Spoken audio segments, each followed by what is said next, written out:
conversation did you have with the president? What did he ask you to do as a result of this attack? And throughout the night, what communications were you having with him? Yeah. And can you tell us on a timeline as to who was calling the shots there, if it wasn't him, another member of the White House?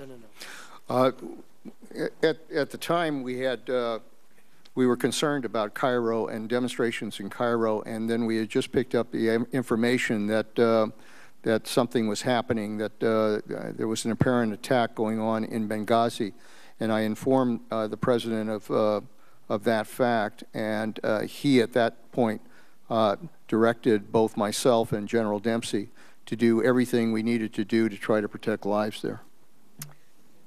Did he ask you how long it would take to deploy assets, including armed aviation, to the area? He basically said, do whatever you need to do to be able to protect our people there.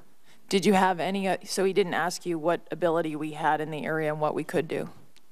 No, I mean, he relied on both myself as secretary and on General Dempsey's capabilities. He knows generally what we've deployed into the region.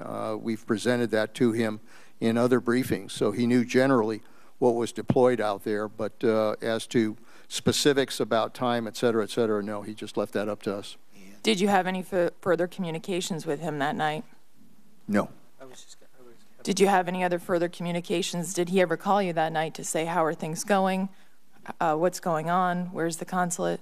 No, but we were aware that as we were getting information on what was taking place there, particularly when we got information that the ambassador, his life had been lost, we were aware that that information went to the White House.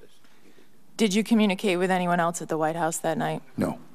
No one else called you to say, how are things going? No. Okay.